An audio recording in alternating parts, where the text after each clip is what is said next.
Bueno, vamos a seguir ahora con la parte de articulaciones, que esto es más o menos el cuco de esta clase, porque justamente hay millones de articulaciones distintas, millones de clasificaciones distintas, y entre los libros nadie se pone de acuerdo. A ver, hubo un montón de discusiones en los grupos de paralelo, de una clasificación, de otra clasificación, de un intento de aclarar conceptos, de que después estos conceptos al final los ayudantes no los toman así. Entonces, voy a hacer un par de disclaimers antes de hablar de articulaciones, que es la siguiente. Nosotros acá vamos a hablar de los conceptos y están de qué dicen los libros, y vamos a hacer una diferenciación entre cómo aplicar las distintas cosas que dicen los libros. Ahora, cada una de las cátedras y cada uno de los ayudantes tienen su concepción especial de cómo clasificar las articulaciones. Cada uno es más o menos quisquilloso a la hora de clasificar una articulación y eso les va a influenciar en la forma en la que lo toman. Algunos ayudantes no les importa, otros ayudantes quieren que ustedes lo digan de la manera específica que lo quieren ellos. Entonces, aparte de todas las clasificaciones que nosotros hablemos acá, ustedes tienen que ir con su ayudante y preguntarle cuál es la concepción que ellos tienen. ¿Por qué? Porque tal vez hay algún concepto que dice uno de los libros que nosotros acá lo tomamos con menor prioridad y ellos lo toman con mayor prioridad.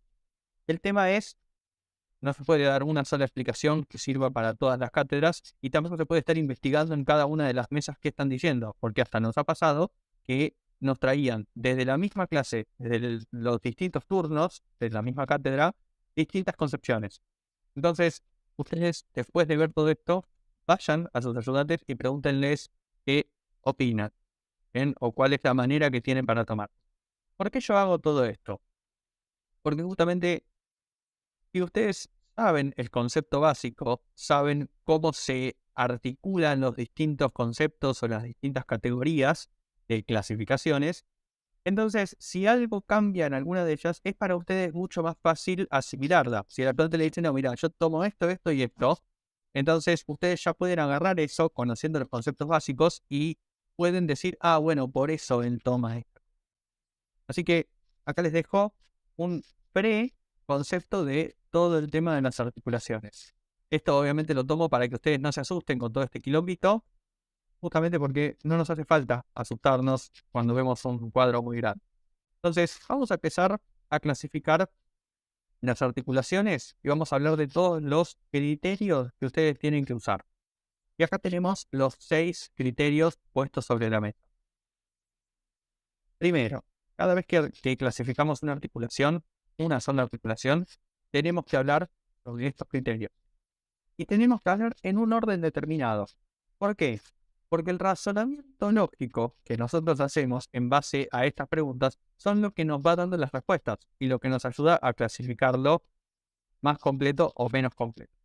Si yo hago una pregunta antes y después tengo que meter una pregunta previa y así se mal en orden, entonces ahí me empiezo a confundir yo.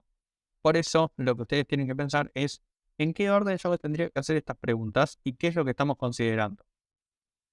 A todo esto, va a haber algunas palabras que tienen un significado, justamente del griego, y que se hace medio engorroso a la hora de nombrarlas. Ustedes ya las conocen. Diartrosis, sinartrosis, anfiartrosis, sin fibrosis. Son todas palabras que parecen lo mismo y que al final no son lo mismo. Entonces, vamos a ver específicamente qué significan para poder aplicarlo bien.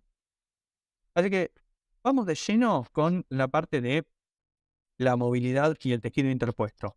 Acá son los primeros dos conceptos que tenemos que ver con mucha, con mucha, son los conceptos que tenemos que ver con mucho detalle.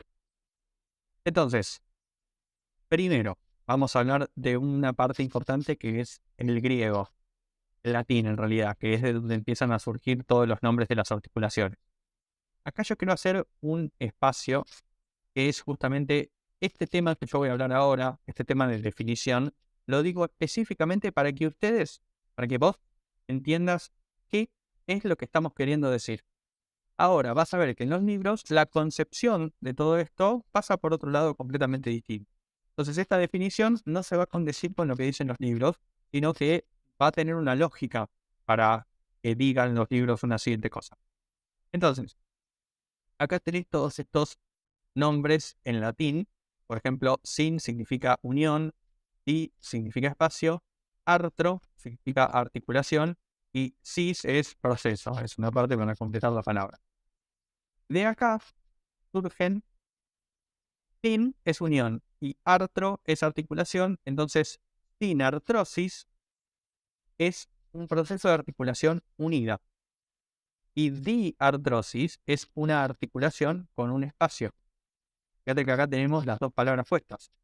Sinartrosis es un proceso unido de articulación y diartrosis es un proceso de articulación con un espacio. Esto ustedes lo pueden encontrar en el dataset. Primer punto importante. Es que yo te marco esto. Porque cuando nosotros hablamos sobre los tejidos interpuestos en cada articulación, vos vas a ver esto. ¿Qué te dicen? Que el tejido puede ser tejido óseo, el tejido puede ser tejido fibroso, que puede ser cartilaginoso o que puede ser sinovial. ¿Bien? Entonces, acá lo que explica la Target es que hay tejidos continuos y tejidos discontinuos. Estas son las famosas sinartrosis y las diartrosis. El tejido continuo quiere decir tejido que es siempre lo mismo y que va de un lado al otro del hueso y listo. Vos pensás, por ejemplo, no es lo mismo la cavidad sinovial, con líquido sinovial, que deja un espacio entre los dos huesos, a un tejido fibroso como una sutura que une completamente los dos huesos. Una es una diartrosis, que es un espacio de articulación sinovial, y otra es una sinartrosis, que es un tejido continuo. ¿Se entiende? Entonces, acá es donde me dicen, che, Juan, pero yo tenía entendido que sinartrosis y diartrosis era si se mueve mucho, si se mueve poco. ¿Qué pasó acá? Esta era la primera parte de la clasificación. Vamos ahora a aclararlo bien. Los libros toman en cuenta los términos diartrosis, sinartrosis y anfiartrosis como términos de movimiento. Estos libros van a clasificar las articulaciones según si se mueven mucho, si se mueven poco o si no se mueven nada. Entonces, cuando vos veas, por ejemplo, una articulación que está completamente unida, es una sinartrosis, las sinartrosis generalmente no permiten el movimiento porque realmente no tienen un espacio en el medio de los huesos.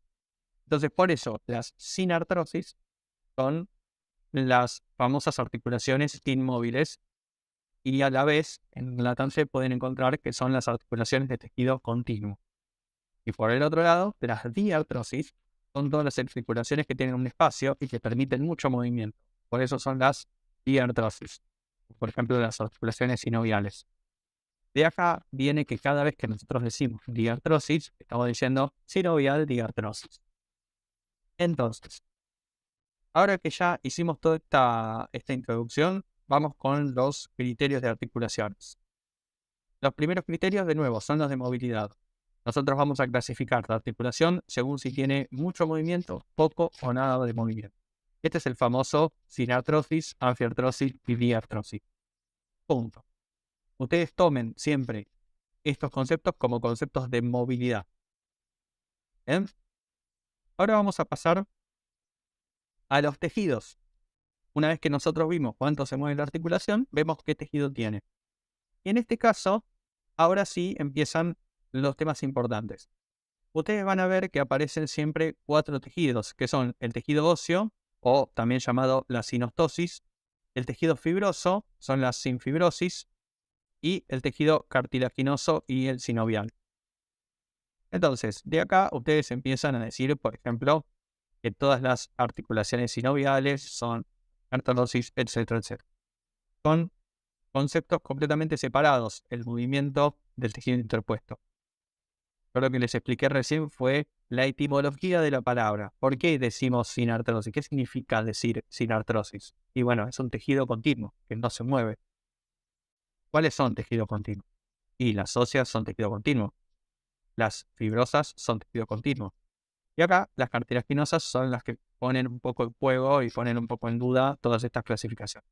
Pero ahora lo vamos a ver con más detalle. Entonces, nosotros nos preguntamos en cada articulación, por ejemplo, dentro del coxal, se encuentran la articulación o la unión entre los 3 huesos del coxal, que son el ilion, el isquion y el pubis. El coxal, en realidad, ustedes lo conocen, es este hueso tan complejo que tuvimos que estudiar en la primera parte. Ahora lo vamos a ver en un poco más de detalle, pero lo que podemos empezar a aclarar es que este hueso son los 3 huesos unidos y se unen por una articulación ósea, que es una sinostosis. Obviamente, esta articulación no tiene ningún movimiento. Imagínense si nuestro coxal se articulase entre él y se moviera. Entonces, por lo tanto, las articulaciones que son de tejido óseo, ninguna de ellas puede tener movimiento. Entonces, por un lado son de tejido óseo y por otro lado, si vos me tenés que decir qué tipo de movimiento tienen, me vas a decir exactamente, sin artrosis. Son todas unas sin artrosis. Ahora vamos con las articulaciones fibrosas. Y acá es donde vos te vas a encontrar con subtipos de articulaciones fibrosas. Y vos tenés que prestar atención a eso. ¿Cuáles son los subtipos de articulaciones fibrosas? Vos tenés que pensar dónde hay fibras interpuestas entre dos huesos.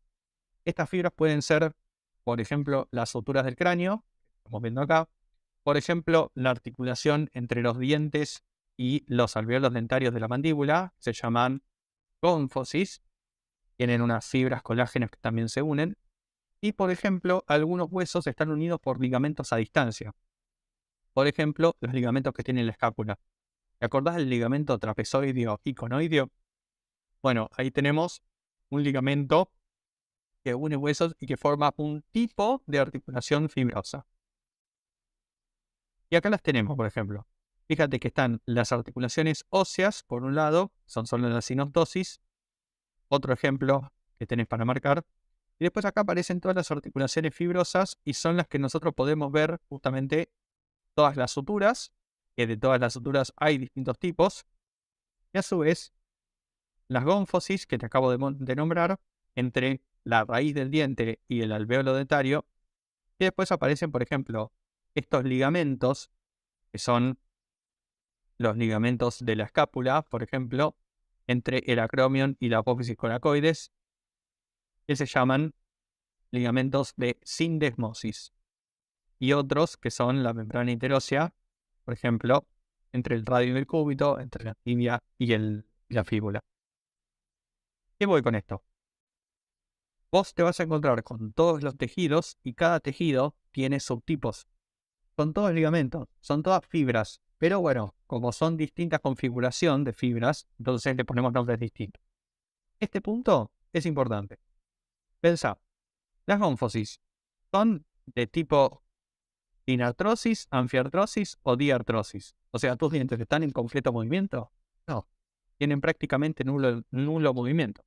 Entonces, se denominan todas estas como sinartrosis.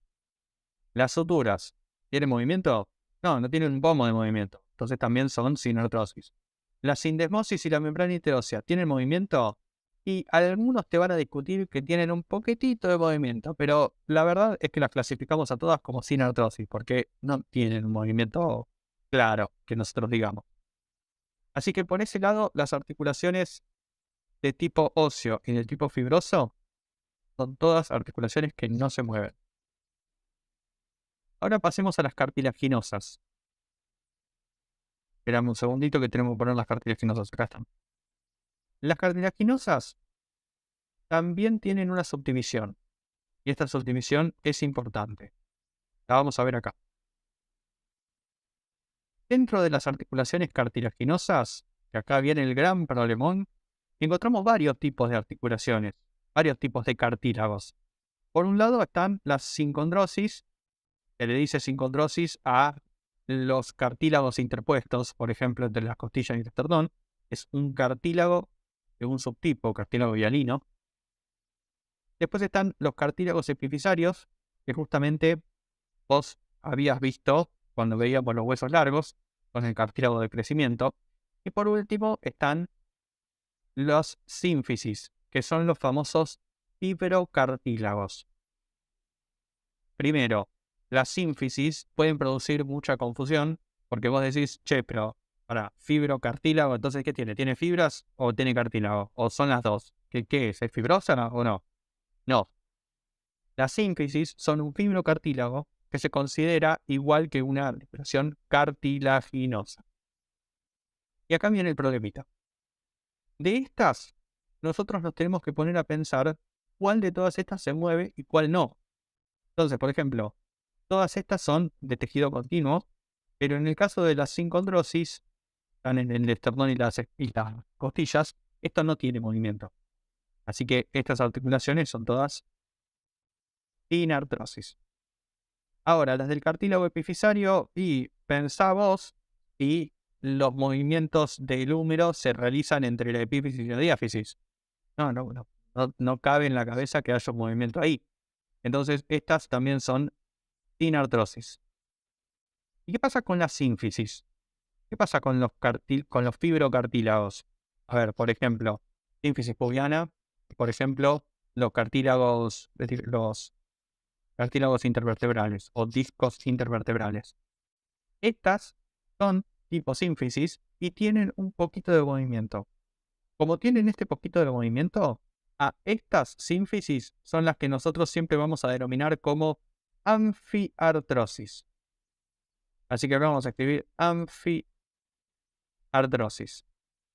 Por lo tanto, de acá para arriba, todas las articulaciones fibrosas y las sincondrosis y los cartílagos epifisarios son todas sin artrosis. Las articulaciones de fibrocartílago son las famosas anfiartrosis. Y lo otro, que son las articulaciones sinoviales, son todas diartrosis. Entonces, de esta manera nosotros estamos haciendo un juego un juego muy gracioso, entre dos clasificaciones distintas. Por un lado, el tejido interpuesto y por otro lado, el tipo de movimiento o la cantidad de movimiento. Entonces, vamos a resumir todo esto para que no se te haga un matete en la cabeza que seguramente ya se te hizo. Cuando vos describís una articulación, lo primero que tenés que decir es el tejido interpuesto que tiene. Vos vas a decir si la articulación está formada por hueso, por fibras, por cartílago o por líquido sinovial. Esto es lo primero que tenés que decir. Por ejemplo, articulación de los discos intervertebrales. Es una articulación cartilaginosa. Punto. De ahí vas a decir el subtipo. En el caso de la sinovial, que es una articulación sinovial, en el caso de la cartilaginosa, tenés a la sincondrosis, el cartílago epifisario y la sínfisis. En el caso de las fibrosas, tenés a las suturas, la sinesmosis, la membrana heterósea, la gófosis. O sea, tenés subtipos. Estos son los que tanto queman la cabeza a la hora de clasificar cosas. Una vez que vos dijiste el subtipo, ahí ya podés empezar a hablar de cuánto se mueven. Por ejemplo, si es una articulación fibrosa, ya sabés que sea cual sea de los subtipos, va a ser una sin artrosis. Ahora, si es una articulación cartilaginosa, por ejemplo, los discos intervertebrales, voy a decir que están formados por un fibrocartílago, que son sínfisis. Entonces, ¿cuánto movimiento tienen estas? Y tienen movimiento poco, tienen movimiento limitado. Entonces son unas anfiartrosis. O sea, primero vemos el tejido interpuesto, vemos el subtipo que tiene, que es muy importante saber estos subtipos, y por último, vemos cuánto se mueven. Ahora sí, fíjate que nosotros hicimos esta separación por acá, muy importante, porque todo esto es súper confuso. Una vez que vos hiciste esto, ya está. Ya la articulación se encaminó hacia el lado correcto donde tenemos que clasificar. Ahora vamos a clasificar el resto de las partes. Y te voy a dar una ayuda más todavía. Primero, nosotros clasificamos por el tejido interpuesto y por la cantidad de movimiento. Después, no todas las articulaciones las tenemos que seguir clasificando. Por ejemplo, en el caso de las articulaciones de los discos intervertebrales, nosotros ya dijimos que son articulaciones cartilaginosas y articulaciones de tipo sínfisis y que por tanto con anfiartrosis. Y listo, ya está. No hay nada más que decir sobre los discos intervertebrales. La clasificación terminó ahí. Ahora, imagínate que queremos clasificar otra articulación que son las articulaciones sinoviales. Por ejemplo, qué sé yo, la articulación glenohumeral. Ahí yo voy a decir que es una articulación sinovial de amplio movimiento, por lo tanto es una diartrosis. Y ahí sí tengo que seguir clasificando. Y acá vienen estos últimos 4 puntos importantes, 4 puntos importantes que tenemos que seguir clasificando. Entonces vamos con la glenohumeral, por ejemplo. La glenohumeral, lo primero que nos toca decir es la cantidad de huesos o superficies articulares que tiene en esa articulación. Y acá viene el tema de articulaciones simples y articulaciones compuestas. Las articulaciones simples son las que tienen 2 carillas articulares, como por ejemplo en este caso la cabeza del húmero con la cavidad glenoide de la escápula, y ya está, son una articulación simple. Por otro lado, la articulación compuesta, como en el caso del tobillo, tibio, fíbulo, astragalina, o talocrural, mejor dicho, esta es una articulación que tiene 3 carillas articulares. O tiene 3, entonces tenemos que decir que es una articulación compuesta. Ojo chicos, por favor, no se vayan a confundir compuesta con compleja. Son 2 puntos completamente distintos. Ahora, ya está. Y todo esto lo estamos diciendo porque estamos hablando de una articulación sinovial. ¿Estamos? No me vayas a hacer esto mismo con una articulación sinostosis porque no existe esto. ¿Ok? Solo para las sinoviales. Por eso las sinoviales son un poquito más complejas. Ahora, vamos a pasar a otro tema. Otro criterio articular. Lo próximo que tenemos que decir de esta articulación es el género que tiene. Justamente acá te vas a encontrar con todos los géneros distintos, las articulaciones planas, las esferoides, las celares o silla de montar, las condilias, las trocoides, las trocleares. ¿Sí? Estos son todos los géneros. Vamos a decirlo así muy rápido. Las planas son simplemente eso, articulaciones planas. Las esferoides son articulaciones que tienen forma de una esfera completa. Las dos que siempre conocemos son la del hombro y la de la cadera. Son esferoides. Te vas a encontrar con una palabra acá para la cadera, que como es tan esférica, se llama cotiloide. Para empezar a nombrar algunas cosas que se pueden encontrar. Después te vas a encontrar con las articulaciones celares.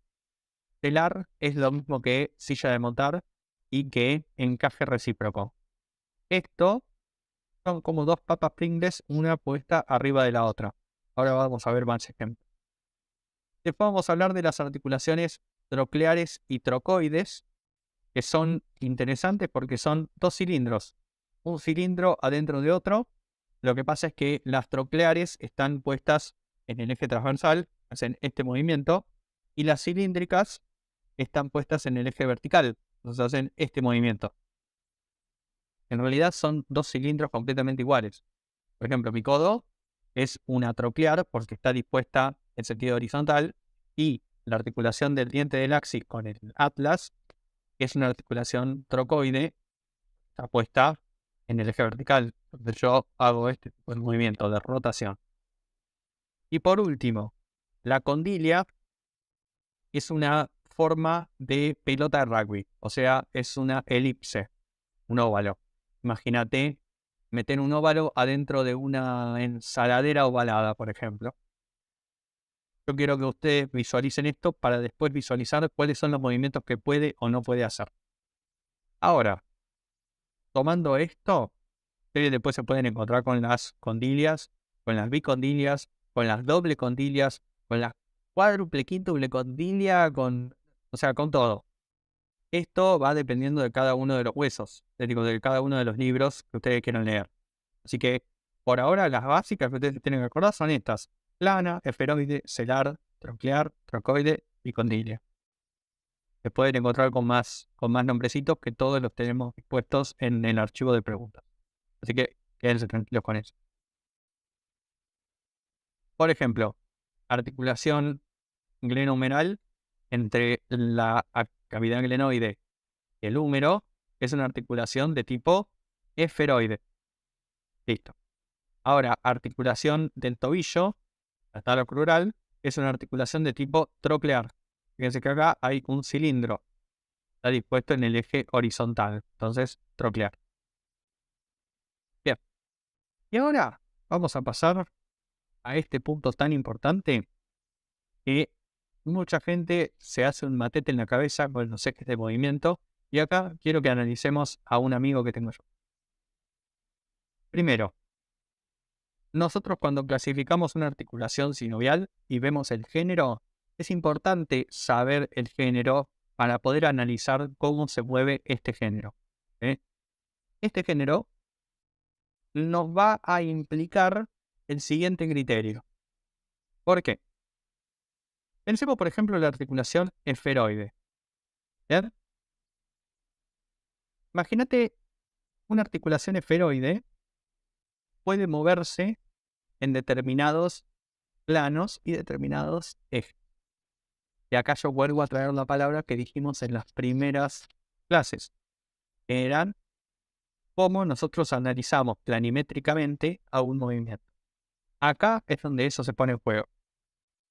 Entonces, imagínate, por ejemplo, la articulación del hombro, la articulación glenohumeral. Es una articulación esferoidea y muchos ya me dicen, sí, ya sé, es esferoidea y se mueve en 3 ejes. ¿Qué significa esto? Nosotros cuando analizamos los ejes tenemos que ver cuántos movimientos o en cuántos planos se permite los movimientos de esta articulación. Entonces pensemos, acá se los presento a este amigo que es mi amigo Alien Megamente, lo saqué de un jueguito de Play. Vamos a ver qué pasa con este amigo que está sentado arriba de una pelota. O sea, está formando una articulación esférica, digamos, o esferoide. Entonces, primero, recordemos lo que pasaba con los planos y los ejes. Los planos, justamente, está el plano y estaba la lapicera que atravesaba al plano. En este punto, nosotros fijamos al plano y podemos realizar un movimiento alrededor de ese plano. ¿Recuerdan esto? Ahí podíamos realizar el movimiento de flexo-extensión, el movimiento de aducción y abducción y el movimiento de rotación interna y externa. Lo que podíamos recordar es que no nos interesaba en qué sentido se hace el movimiento. Puede hacer para atrás y para adelante, pero lo que nos interesa es en qué plano se está moviendo. Entonces, vamos a ver cómo se puede mover nuestro querido alien. Fíjate, el primer movimiento que puede hacer es movimiento en el plano coronal. Acá yo te lo tengo representado. Y este eje, atravesando el cuerpo de anterior-posterior, es el eje sagital. Entonces, el primer movimiento que nos permite la pelota es movimiento hacia un lateral y hacia el otro lateral. Por ejemplo, aducción y abducción. Vos pensá cómo se mueve el hombro cuando estamos hablando de todo esto. Ahora vamos a poner otro eje. Vamos a poner el eje transversal. Yo acá puedo ver que esto me va a ayudar a moverme hacia anterior y posterior. Bien, ahí tenemos otro eje de movimiento. ¿Ves? Este es el tipo de movimiento que nosotros hacemos para decir que sí con la cabeza. O, por ejemplo, flexión y extensión. Esto es flexión de la cabeza. Esto es extensión de la cabeza. Esto es flexión del codo. Esto es extensión del codo. Todos se realizan en base al mismo plano, el plano sagital, y están fijados de nuevo por el eje transversal. Y ahora vamos a otro eje más. Aunque nos quedan ejes, vamos a ver de qué otra manera se puede mover nuestro amigo alien. Ahí está. Fíjate que ahora hizo un movimiento de rotación. Y para eso tenemos otro eje, que lo podemos hacer porque estamos arriba de una pelota. Este eje ahora es el eje longitudinal, que nos permite rotar, como si nosotros estuviésemos agarrando la lapicera y haciendo girar el plano, nos permite rotar en el plano horizontal. Entonces, ahí tenemos los 3 ejes de movimiento vistos en una articulación. ¿Cuál sería el tema? Una articulación esferoide puede moverse en estos 3 ejes. Por lo tanto, vos ya sabés que se le dice multiaxial. ¿Cuál es el problema con lo demás? Vamos a pensar, por ejemplo, en las articulaciones en silla de montar, que por las dudas, te aclaro, tienen esta forma, como si fuesen una papa Pringles arriba de otra. Pensemos un poco qué cosas se pueden mover en este estilo. Y para esto, acá yo te pongo un par de ejemplos más. La silla de montar se llama porque tiene esta misma forma. Tiene una curvatura en un eje y otra curvatura en otro sentido, perpendicular. Acá tenemos, por ejemplo, una representación de la articulación del dedo pulgar, que es la que nos permite flexionar, extender y abducir. Entonces, cuando hacemos las dos cosas juntas, hacemos oposición. ¿Sí? Y pensemos en un jinete ahora. Nosotros ya no estamos más subidos a una pelota como nuestro amigo el alien. Ahora tenemos a un jinete. Yo le pongo plata a que no se puede mover en no se puede mover en los 13. Así que vamos a analizar. Que ustedes quieren hacer las apuestas, está permitido acá. Ojo, yo no estoy incentivando, no quiero incentivar ningún tipo de apuesta ni juego compulsivo. Vamos a aclarar esto, pero por las dudas, si alguien hace apuestas con los jinetes, que va a estar familiarizado con esto. Entonces, para hacer apuestas se van al hipódromo. ¿Sí? Acá no me van a dar más plata para apuestas porque después terminamos en quilombo y yo no quiero nada de eso. Vamos a ver cómo se mueve nuestro jinete arriba de una articulación en silla de montar.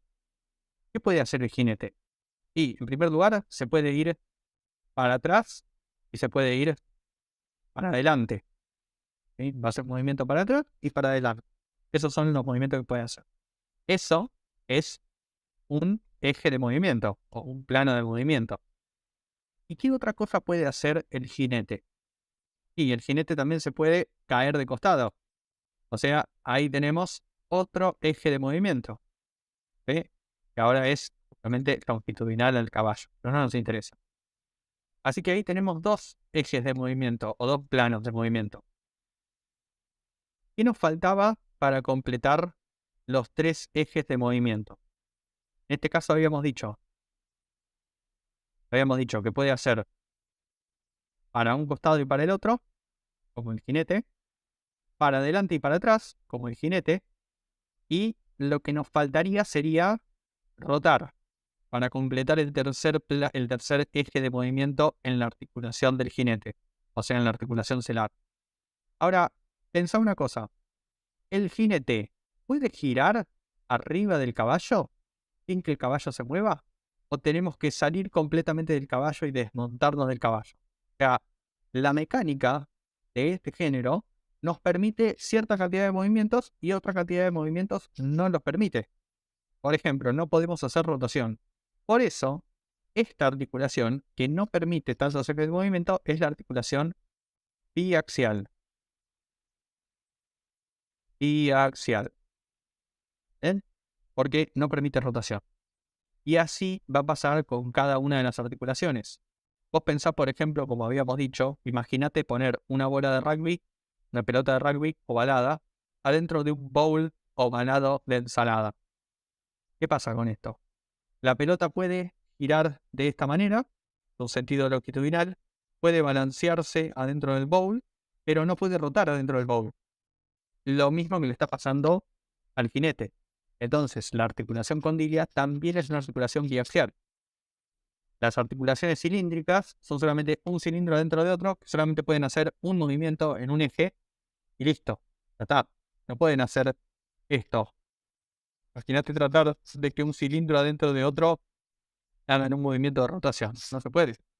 Ni tampoco el cilindro puede hacer esto, porque se saldría del lugar. Así que ahí tenemos el punto de que las articulaciones cilíndricas, como la troclear, la troclear y la trocoide, son uniaxiales. Y en las planas, en el caso de las articulaciones planas, espera que estoy comiendo cualquier cosa, acá, las articulaciones planas son generalmente articulaciones que, si bien tienen menos movimiento que las demás, porque se ocurren en la muñeca, por ejemplo, o en los huesos del pie, son igualmente diartrosis, son tejido sinovial, y el movimiento que realizan puede ser según el libro, multiaxial o un desplazamiento complejo. Que le dice así. ¿Por qué? Y porque vos podés hacer movimiento en un eje, movimiento en otro eje, movimiento en otro eje, pero acá en realidad ya estás hablando sobre planos. Estás haciendo un deslizamiento entre planos. Entonces, este tipo de movimiento ya no se corresponde con una rotación en un eje solo. Por lo tanto, las articulaciones planas, como son un deslizamiento complejo, no se pueden analizar por 2 ejes. Por eso es que nos queda el tema de, che, Juan, pero esto se movía poco, se movía mucho, pero no me dice cómo se... El libro no me declara cómo se mueve. Bueno, es porque tienen este tipo de desplazamiento. Bien, listo. Vamos a volver para atrás. Listo. Vamos a rememorar todo lo que dijimos hasta ahora. ¿Qué hicimos primero? Dijimos qué tejido tiene la articulación y cuánto se mueve según el subtipo de tejido. Ahí ya dijimos las anfiartrosis, las diartrosis, etc. Lo que dijimos después es que la articulación es sinovial, entonces va a pasar al siguiente nivel de clasificación, que son todos estos otros criterios. Y ahí analizamos la cantidad de superficies, a ver si son simples o compuestas. Después analizamos el género, a ver si es condilia, plana, trocoide, troclear, esferoide, etcétera, etcétera. Y a su vez analizamos, junto con este género, el tipo de movilidad que tiene. Y es un eje, 2 ejes o 3 ejes. Y listo, nos quedamos hasta ahí. Y por último, lo que tenemos que ver es si la articulación tiene medios de coaptación. Y para esto ustedes seguramente ya les estuvieron hinchando los quinotos. La pregunta es, ¿qué son los medios de coaptación? Entonces vamos a volver para atrás un segundo. Vamos a poner, en el caso de una articulación sinovial, vamos a poner sus partes básicas. Recuerden siempre las 4 partes básicas de una articulación sinovial, cualquiera, que son, primero están los huesos, lado y lado. Todas estas articulaciones sinoviales están cubiertas por una cápsula articular, que es la que se ve acá en gris. Y todos los huesos están recubiertos con este cartílago hialino que se llama cartílago articular. Ojo, chicos, porque este cartílago no es un medio de unión de la articulación. Es un medio de superficie articular, o sea, de protección de las superficies. Pero no es lo mismo que sea una articulación sin condrosis, por ejemplo, porque tiene cartílago hialino, a que sea un cartílago articular en una articulación sinovial. No se lo vayan a confundir. Si la articulación es sinovial, listo, punto, ya está. Es sinovial y ya está. Entonces, tenemos por un lado la cápsula articular y el cartílago articular. Por otro lado, adentro de la cápsula articular está la membrana sinovial recubriendo toda la cara interna de la cápsula, que es la que produce al famoso líquido sinovial. Esta membrana sinovial es este bordecito violeta que se puede apreciar acá, cubriendo la parte interna, y hasta fíjate que agarra un pedacito del hueso. Bien, esta es la membrana sinovial, que es la que produce todo el líquido sinovial. Ahora, los medios de coaptación, los voy pasando, son los que van a agregar fibrocartílago como superficie extra de contacto. Y ojo, lo mismo. Este fibrocartílago no hace que la articulación sea una sincondrosis. Sigue siendo una articulación sinovial. Y acá tenemos los 3 tipos de tejido interpuesto que puede haber, o de medios de coaptación, que son el labrum, número 1, el menisco, número 2, y el disco articular, número 3. ¿Qué tenés que saber vos de esto? Vamos rapidito, porque yo ya sé que vos estás cansado, te querés ir a dormir, no querés saber más nada con articulaciones y me odias. Sé que me odias, me odian todo el tiempo. No importa. Entonces, lo primero que tenés que saber es dónde se insertan. ¿Qué carajo son? Por ejemplo, fíjate que el labrum es un rodete de fibras y lo importante es que se está insertando en el hueso. Fíjate que se inserta en el hueso. Por ejemplo, en este caso tenemos el labrum de la cavidad glenoidea. Por ejemplo, fíjate que acá vemos que este labrum se inserta directamente en el hueso y rodea toda la articulación. Ahora, si volvemos para atrás, aquí encontramos el menisco. El menisco es como un labrum, o sea, es un rodete, pero en vez de insertarse en el hueso, se inserta en la cápsula articular. Sus bordes externos se insertan en la cápsula articular. Entonces, en este caso, tenemos a los meniscos. Menisco de la rodilla, fíjate cómo están acá.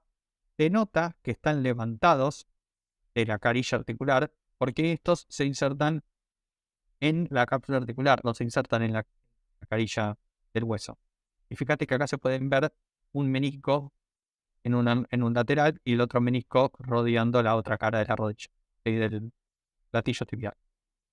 Entonces, de esta forma, nosotros vemos la diferencia entre un labrum y un menisco. Los dos son fibras circulares, unas se insertan en el hueso y otras se insertan en el disco, perdón, en la cápsula articular. Y por último aparecen los discos articulares.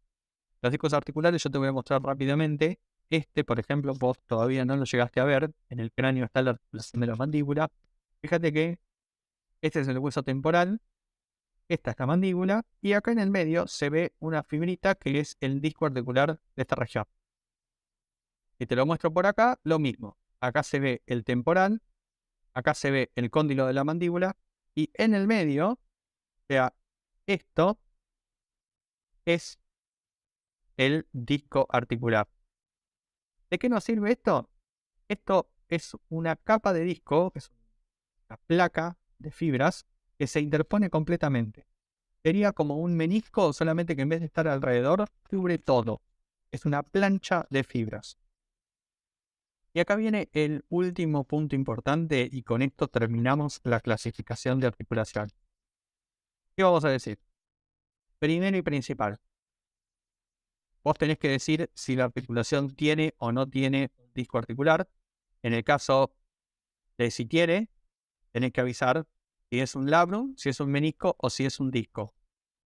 Y además, tenés que avisar si la articulación es compleja.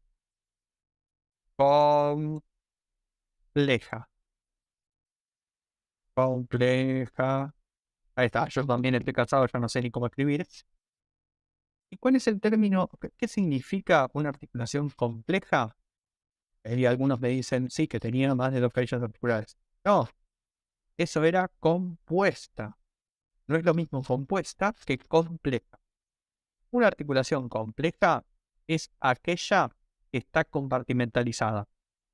Entonces, vamos a borrar un poquito todas las boludeces que escribimos acá.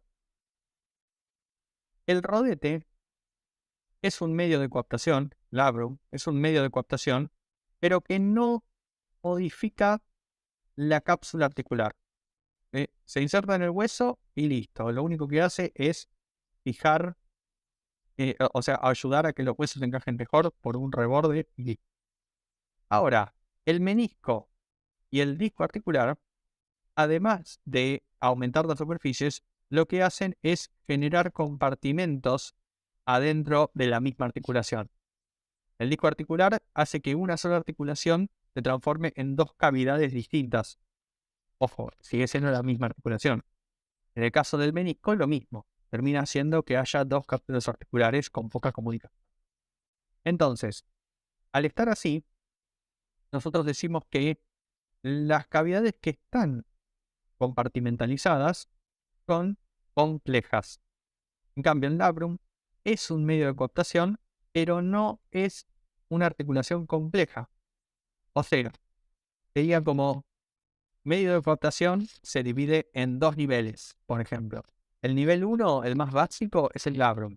Y el nivel 2 es el más complejo, que es el menisco y el disco articular.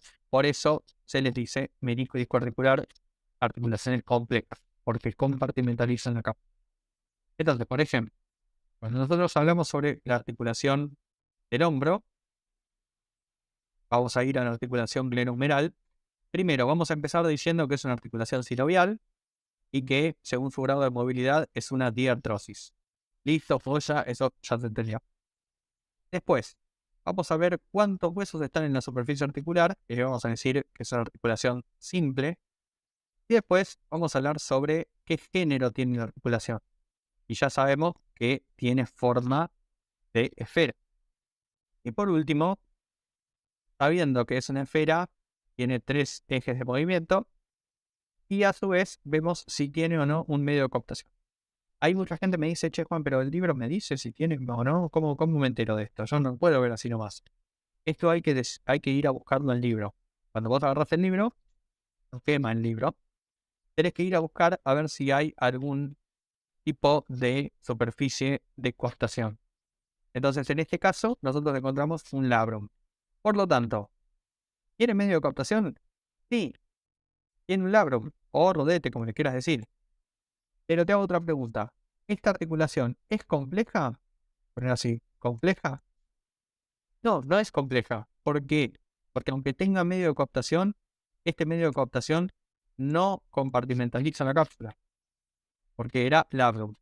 Ahora, si te digo de la rodilla que tiene meniscos, tiene medio de cooptación y sí va a ser compleja. Entonces, compuesta y compleja son completamente distintas.